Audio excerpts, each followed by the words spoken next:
我想到了一个战术，一个恒星相称的胆量，这都会为你的强硬立场突破吧！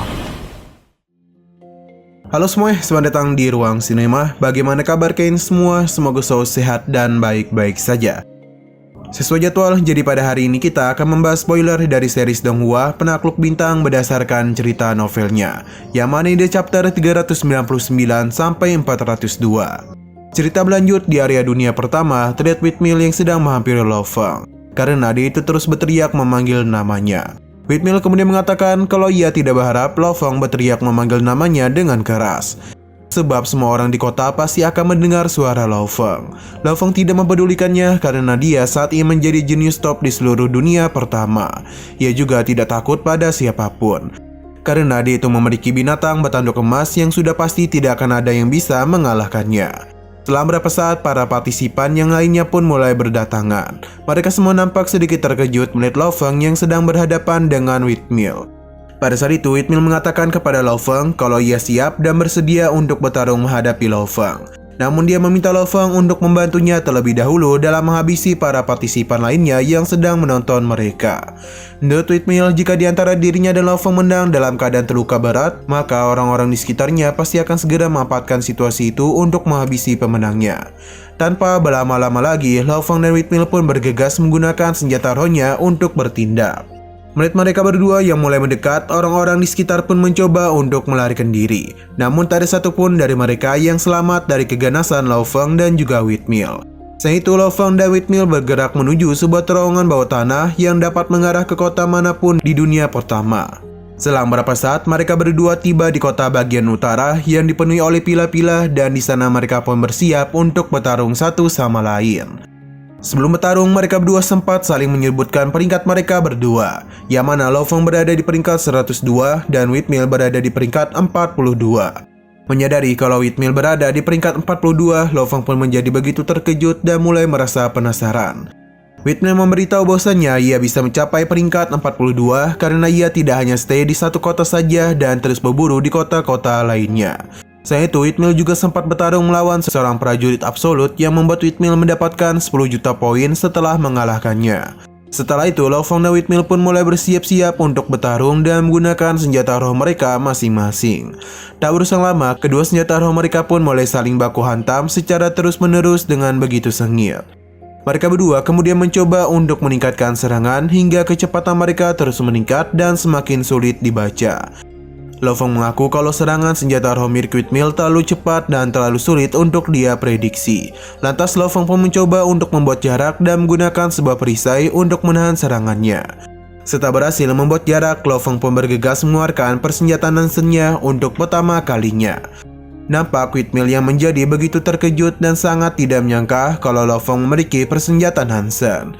Persenjataan Nansen adalah senjata yang diresapi dengan dua hukum asal emas dan luar angkasa, serta salah satu dari 9 senjata pamungkas untuk membaca roh pengendali.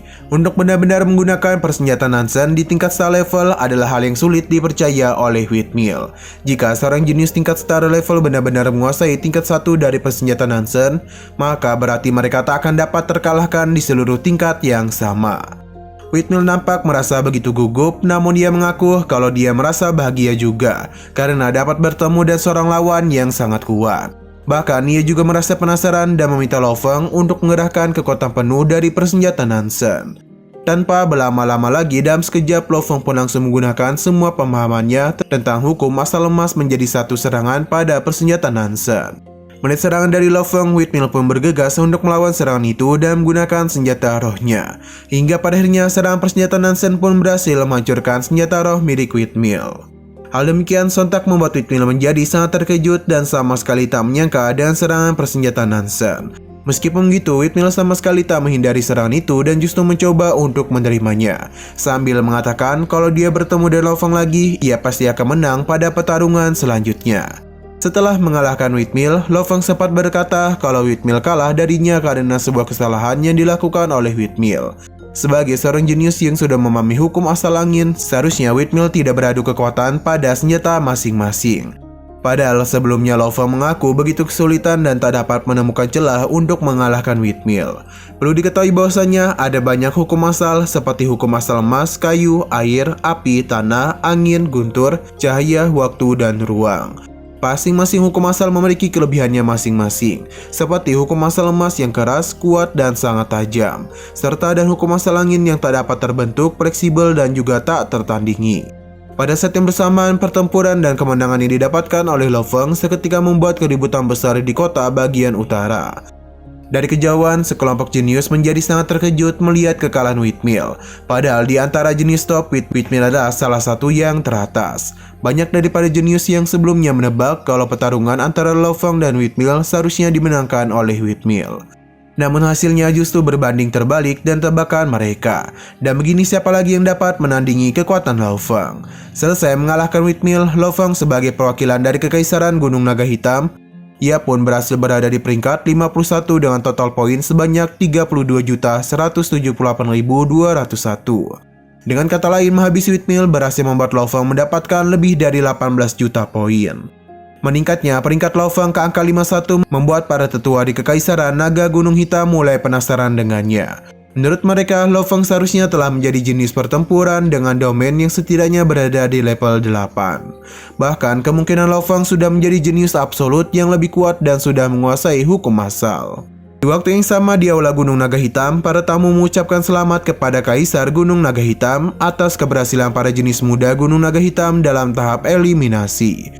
Pada saat itu ada 3 jenis muda dari Kekaisaran Gunung Naga Hitam yang berhasil lolos dari tahap eliminasi, yakni Hong yang berada di peringkat 999, Nabini di peringkat 860, dan Lo Feng berada di peringkat 51. Dari satu pandangan terlihat jelas bahwa Hong dan Nabini dapat dipertimbangkan di antara para jenis elit di Black Dragon Mountain. Tapi Lo Feng jelas seorang pejuang absolut yang mampu membuatnya menjadi jajaran teratas negara alam semesta Ganu. Salah seorang ketua kemudian memberitahu sang kaisar bahwasanya triliunan warga Pulau Gunung Naga Hitam menjadi sangat bersemangat melihat peringkat dari Lo Feng.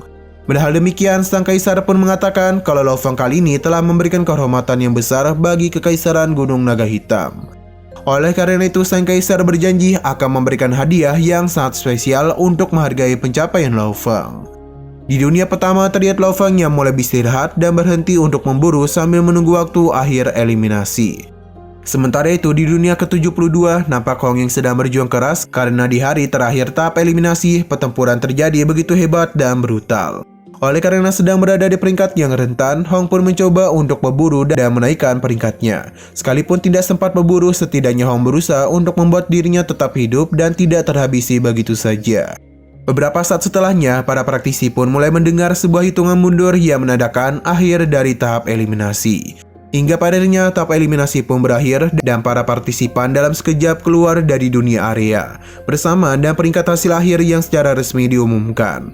Baru saja keluar dari dunia arena, Babata langsung muncul dan memberitahu kalau Lo Feng telah mendapatkan telepon sebanyak 453 kali dan 892 surat. Meskipun begitu, Lo Feng memilih untuk beristirahat lebih dulu dan kembali ke dunia nyata untuk menemui keluarganya. Setelah beberapa saat di rumahnya sendiri, Lo Feng secara tak sengaja bertemu dengan Hong dan juga Lei Shen. Di sana Lei Shen memuji kerja keras Hong dan juga Lo Feng yang telah berhasil lolos pada tahap eliminasi.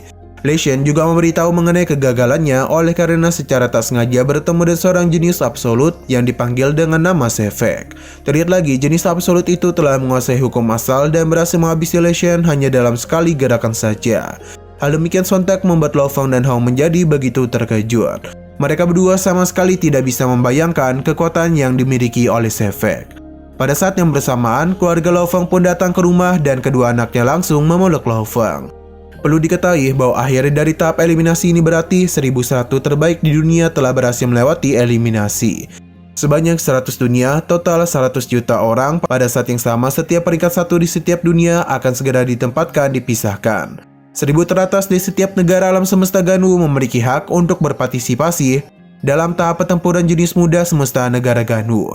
Setelah 1000 jenis itu berhasil dikumpulkan dari tahap pertempuran jenius, maka mereka kemudian akan mewakili negara alam semesta Ganu, karena mereka bersaing melawan para jenius dari seluruh alam semesta. Perlu diketahui untuk pertempuran jenius seluruh alam semesta, negara semesta Ganu hanya memiliki slot untuk mengirim 1000 jenius saja. Untuk saat ini mereka berada di peringkat pertama di dunia masing-masing akan secara otomatis diberi tempat, sehingga total 100 slot telah diisi dan hanya menyisakan 900 slot lagi. Selain dari peringkat nomor 1, para jenius yang berada di peringkat 1000 teratas di setiap dunia akan bertarung satu sama lain demi berebut 900 slot tersebut. Untuk pertempuran jenius semesta Ganu nanti akan diadakan selama 1 bulan lamanya. Di bulan itu nama Lo Fang benar-benar menjadi terkenal, ada banyak kekuatan dari Kekaisaran Gunung Naga Hitam hingga organisasi besar dari negara Ganu yang berdatangan ingin bertemu dengan Lo Fang. Hal demikian membuat waktu Lo Fang untuk berfokus dalam latihan menjadi terganggu, sehingga ia memutuskan untuk mengabaikan dan menolak semua permintaan tersebut. Pada hari ke-16 sejak tahap eliminasi berakhir, terlihat Lo Fang yang sedang menguji persenjataan Nansen-nya di Mars. Lo Fang sengaja memperkuat pengetahuannya dalam persenjataan Nansen, dan tujuan untuk berjaga-jaga jika saja nanti dia bertemu dengan jenis absolut di pertempuran arena. Selang berapa saat tiba-tiba saja Lo Fang mendapatkan panggilan semesta virtual dari Lei Shen dan juga Hong yang sedang menjamu para tamu. Para tamu itu ternyata adalah para utusan Kekaisaran Gunung Naga Hitam yang secara khusus dikirim sendiri oleh Sang Kaisar. Tim khusus ini dipimpin oleh seorang penguasa sektor dan membawa sebuah pesan dari Sang Kaisar. Selain itu, di dalam tim khusus ini juga ada seorang kaisar dari negara alam semesta tingkat dasar, yakni Kekaisaran Silver Blue. Perlu diketahui bahwasannya Kekaisaran Silver Blue ini memerintah atas 8 galaksi besar Bima Sakti. Lo Fang kemudian langsung pergi menghampiri tamunya, dan sesampai di sana seorang utusan dari Gunung Naga Hitam bernama Buddha Asuka langsung memperkenalkan dirinya. Asuka memberitahu bahwa ia memiliki 2 alasan di balik kunjungannya. Yang pertama, dia benar-benar penasaran dengan sosok Lo Fang. Dan yang kedua, karena Sang Kaisar yang memberikan hadiah kepada Lo Fang. Menurut Asuka, Lo Fang telah mengharumkan dan membawa kehormatan besar bagi Kekaisaran Gunung Naga Hitam. Bahkan, triliunan warga Gunung Naga Hitam merasa begitu bangga atas kontribusi besar yang diberikan oleh Lo Fang. Pada awalnya, Sang Kaisar yang memberikan hadiah kepada Lo Fang. Namun atas nasihat Asuka, Sang Kaisar berencana untuk memberikannya jika Lo Fang mampu menjadi jenis top 1000 di negara semesta Ganu. Sang Kaisar berencana akan memberikan Lo Fang sebuah galaksi Bima Sakti jika dia itu berhasil menjadi jenis top 100 negara semesta Ganu. Mendengar hadiah itu, sontak Lo Fang, Hong dan juga Lei Shen pun menjadi sangat amat terkejut. Ucapan dari Asuka itu dibenarkan oleh utusan dari Kekaisaran Silver Blue. Ia mengatakan jika Lo Fang dapat mengelola galaksi Bima Sakti, itu akan menjadi kehormatan bagi mereka. Lo Fang pun merespon mereka dan mengatakan kalau hadiah tersebut terlalu besar. Dan menurut Lo Fang untuk masuk ke dalam peringkat 1000 teratas juga begitu sulit baginya. Meskipun begitu, Kekaisaran Gunung Naga Hitam merasa kalau mereka memiliki harapan kepada Lo Fang. Selain itu, Kekaisaran Gunung Naga Hitam juga telah mencari informasi mengenai 827 jenis absolut yang berhasil melewati tahap eliminasi. Asuka memberitahu selama Lo Fang memiliki informasi mengenai musuh-musuhnya, maka dia pasti akan mendapatkan informasi mengenai rahasia dan kartu truf musuh-musuhnya. Setelah itu, Lo Fang langsung menerima informasi yang dikumpulkan oleh Kekaisaran Gunung Naga Hitam. Beberapa hari setelahnya, Lo Fang, Lei Shen dan juga Hong mulai mempelajari informasi mengenai para jenis absolut tersebut. Lalu waktu pun berlalu dalam sekejap mata, tepat ke tanggal sehari sebelum pertempuran jenis top dimulai. Di alam semesta virtual terlihat Lo Fang, Hong dan juga 100.100 partisan lainnya yang sedang berada di salah satu benua Ganu, tepatnya di sebuah aula pertempuran. Di sana, seorang pria berjubah perak mulai menjelaskan kepada para partisipan mengenai sistematika pertempuran jenis top. Pertempuran jenis top itu akan dipisahkan menjadi 2, yaitu perang arena dan pertempuran 1 versus 1. Pertama-tama, mereka akan menghilangkan 90.000 partisipan di perang area yang akan diikuti oleh 100.000 partisipan. 100.000 partisipan akan mengikuti perang arena dan di masing-masing arenanya terdapat 100 partisipan. Setiap 1000 arena itu masing-masingnya hanya akan menyisakan 10 partisipan saja, sehingga total yang tersisa 10.000 saja, dan 10.000 partisipan yang tersisa akan bertanding 1 versus 1. Setelah itu, pria berjubah perak pun mulai menunjukkan sebuah papan pengumuman yang berisi pembagian area. Pada pengumuman itu, Lo Fang terlihat pada area ke-382, dan Hong berada di area 161. Dan begitu mereka akan segera melaksanakan perang arena yang berlangsung selama 5 hari. Setelah pengumuman dari pria berjubah perak, 100.100 partisipan pun segera pergi dari aula pertempuran. Nah sayang sekali spoiler pada hari ini pun harus bersambung dulu. Oke, sekian dulu pada video kali ini. Untuk video selanjutnya akan segera hadir. Jadi bagi kalian yang mengikuti series ini langsung saja klik subscribe dan aktifkan loncengnya. Terima kasih yang sudah menonton video sampai habis. Jika kalian suka pada video ini, klik like dan share ke teman-teman kalian tentang channel ini. Dan ditunggu aja kelanjutannya. Oke, sampai jumpa di video selanjutnya.